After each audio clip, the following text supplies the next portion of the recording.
Let's turn to William Langland, also known as Langley, born around 1332 in Shropshire. He is best remembered for his monumental allegorical poem, The Vision of Piers the Ploughman. It was asked in exam. The poem exists in three versions, A, B, and C.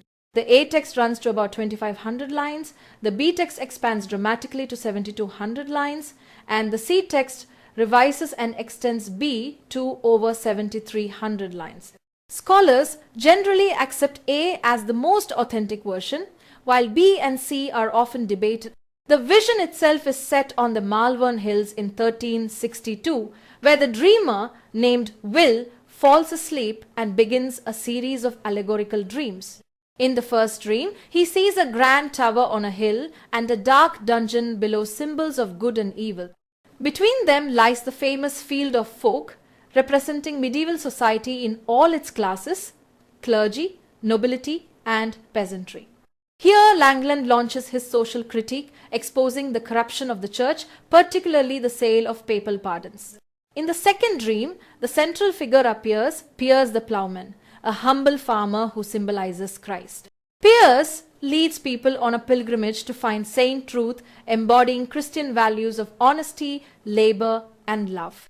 Alongside him appear allegorical figures like do well, do bet, and do best, representing the progressive stages of virtuous living, and these characters featured in your exam. The poem insists that life and the afterlife are shaped by individual choices. Christianity is represented allegorically by a woman who shows the path to heaven, while the corruptions of greed and sloth are harshly condemned. At its heart, Piers Ploughman is both a spiritual allegory and a biting social satire, emphasizing Christian morals, the dignity of common labor, and the need for justice. Stylistically, Langland combined Old English alliterative verse with Middle English vocabulary, heavily influenced by French.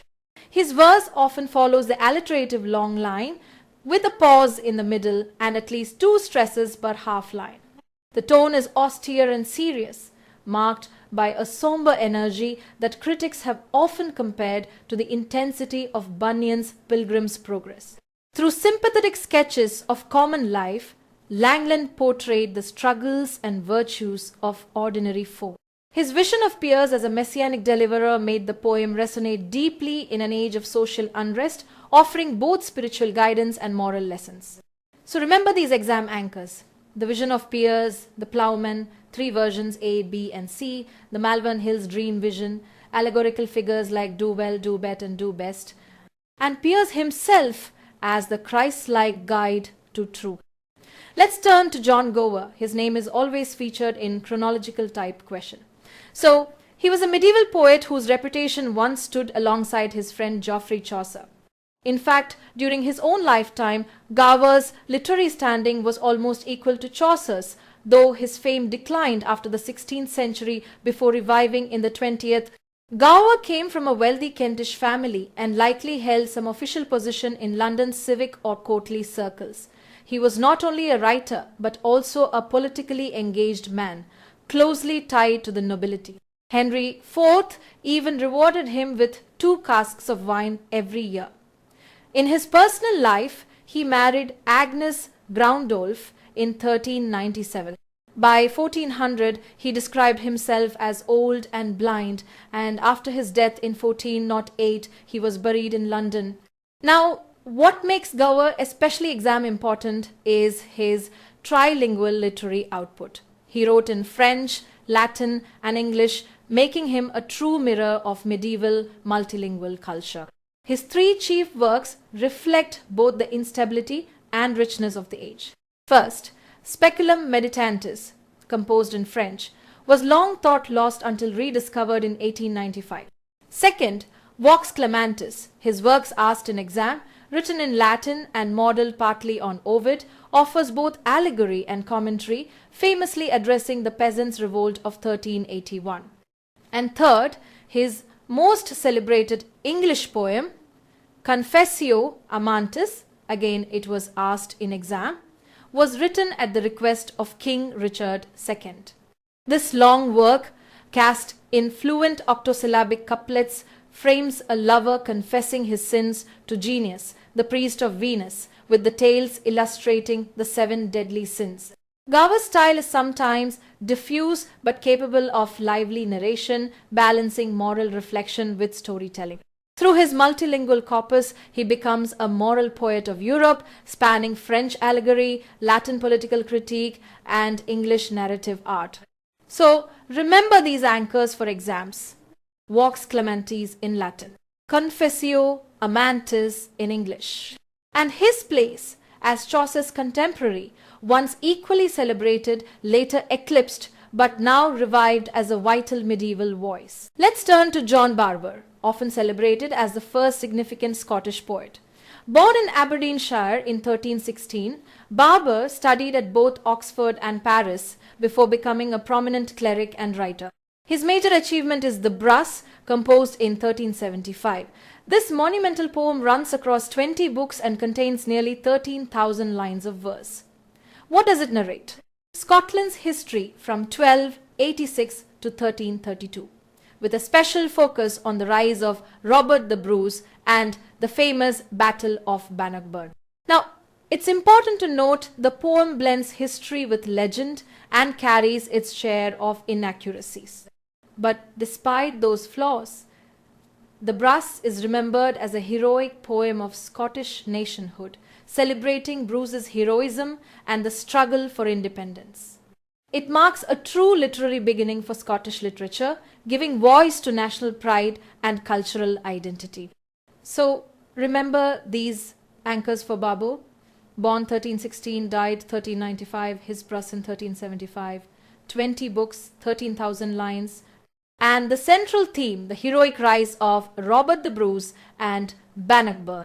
Now let's turn to one of the most mysterious yet brilliant voices of Middle English literature, the Gawain poet, also known as the Pearl poet, and as we have discussed in our previous chapter that it has been asked in exam. Anyway, why mysterious? Because we don't know the poet's name, only the extraordinary works he left behind. The most famous of these is Sir Gawain and the Green Knight, often hailed as the best Arthurian romance in English. Written in the 14th century, this alliterative poem belongs to what scholars call the alliterative revival, a movement that brought back the vigorous rhythm and echoing consonants of Old English verse. But this poet was no one-hit wonder. The same manuscript also preserves 3 other masterpieces: Pearl, Patience, and Cleanness. These also featured in the exam. Together, they reveal a writer deeply concerned with morality, Christian doctrine, and poetic artistry. Some even suggest he may have also composed Saint Erkenwald. Let's take them one by one. Sir Gawain and the Green Knight tells the story of Sir Gawain's quest to find the mysterious Knight of the Green Chapel. Along the way, he is tempted by a lady in an enchanted castle, a test of both his knightly honor and moral purity. Pearl is a dream vision, movingly personal. A grieving father dreams of his lost daughter, the Pearl Maiden, and sees her in a heavenly city, a tender meditation on loss, salvation, and the Christian afterlife. Patience retells the story of Jonah from the Bible based on the Latin Vulgate. It's both a moral tale and a poetic exploration of humility before God's will. Cleanness, also called purity, warns against the dangers of blasphemy and celebrates the joy of moral purity. It retells biblical episodes like the flood, the destruction of Sodom and Gomorrah, and Belshazzar's feast. All these works survive only in a single manuscript, the Cotton Nero AX, complete with 12 vivid illustrations that bring the scenes to life. Written in the Northwest Midland dialect, these poems combine local flavor with universal themes, making them some of the finest achievements in Middle English literature. Let's turn to John Lydgate of Bury. Born around 1370 in Lydgate, Suffolk, he became a novice at the Benedictine Abbey of Bury Street, Edmonds, and was ordained as a priest in 1397. Though he spent some time in London and Paris, much of his life was rooted in Bury. Between 1421 and 1432, he even served as the prior of Hatfield Broad Oak in Essex. Now, Lydgate was extraordinarily prolific. He is credited with nearly 145,000 lines of verse. His writing explored most of the Chaucerian genres, except those unsuitable for his clerical calling. He openly admired Chaucer, imitating his versification, and was later grouped with Chaucer and John Gower by poets like Gavin Douglas and William Dunbar. Among his major works, the Troy Book, an epic of 30,000 lines commissioned by Prince Henry, stands out. Then comes the Farley of Princes, a translation into Chaucerian rhyme royal, offering moral lessons through historical downfall. His only prose work was The Serpent of Division, a text about Julius Caesar. He also translated Reason and Sensuality, an allegory on chastity, and produced The Pilgrimage of the Life of Man, adapted from Guillaume de Degueville. Beyond these, Lydgate composed love allegories like The Complaint of the Black Knight, courtly poems such as The Temple of Glass, Saints' Lives, adaptations of Aesop's fables, and even special occasion poems for patrons. In his lifetime, he was the most sought-after poet in England, a towering figure of late medieval literature. Let's turn to Thomas Malory, the man behind one of the most enduring works of medieval English literature. Malory is best remembered as the author of Le Morte di Arthur, the first prose account of King Arthur written in English. This was asked in exam. What makes him fascinating is not just the book, but his life. Malory described himself as a night prisoner, asking readers to pray for him. Born into inherited estates in Warwickshire and Northamptonshire in 1434, he soon turned away from the life of a nobleman. By 1450, he was involved in crime, facing charges of theft, extortion, and even attempted murder. He spent much of the 1450s in prison, escaping twice. His political life was equally unstable. He fought for the Yorkists in the Wars of the Roses, only to later switch allegiance to the Lancastrians. Eventually, Malory found himself imprisoned again in Newgate Prison, where he began composing Le Morte di Arthur. He died in 1470, shortly after completing the work. 15 years later, William Caxton published it in 1485, and this point was asked in exam, cementing its place in English literary history. Le Morte di Arthur tells the sweeping story of King Arthur, his rise, the Brotherhood of the Round Table, the quest for the Holy Grail, and finally the tragic collapse of his kingdom. Malory drew heavily on French romances and earlier English sources, but shaped them into a unified narrative. Its central themes are chivalry, loyalty, and the fragility of brotherhood, but these ideals are always under threat. Written during the Wars of the Roses, the work mirrors the chaos and violence of Malory's own time. Just as loyalty crumbled in 15th century England, so too does Arthur's realm collapse under betrayal and civil war. Yet despite the bloodshed, Malory offers a vision of hope, knighthood, honor, and brotherhood remain ideals worth striving for. The only surviving manuscript of Le Morte di Arthur, now in the British Library, even predates Caxton's printed edition. And though Caxton carefully avoided mentioning Malory's scandalous past, his work's popularity never waned. Let's turn to one of the most powerful English figures of the 14th century, John Wyclif, or Wyclif. His name was featured in the exam. He was not only a university man and a profound scholar, but also an influential preacher who spoke directly in the English tongue, stirring the souls of ordinary people. His followers, known as the Lollards, this important point was asked in exam, carried his unorthodox doctrines far and wide. The word Lollard itself comes from Middle Dutch Lollard, meaning mumbler. Wyclif's teachings were revolutionary for their time. He denied transubstantiation, insisted on the primacy of scripture over the church, and even equated the Pope with the Antichrist. These doctrines foreshadowed the Protestant Reformation of the 16th century. Naturally, this brought him into direct conflict with church authorities. At the Blackfriars Synod of 1382, Archbishop Courtenay condemned his writings. Yet, despite suffering strokes in his later years, Wyclif continued writing and preaching until his death in 1384. He is best remembered as the father of English prose, a title earned through his greatest achievement, the translation of the Bible into English. Between 1380 and 1381, Wyclif and his followers worked on this monumental task, alongside organizing the poor preachers who spread the message of accessible scripture. Although the translation relied on the Latin Vulgate rather than the original languages, its impact was enormous. Two versions were produced, the first led by Wyclif and Nicholas of Hereford, and a revised edition in 1388 by his disciple John Purvey.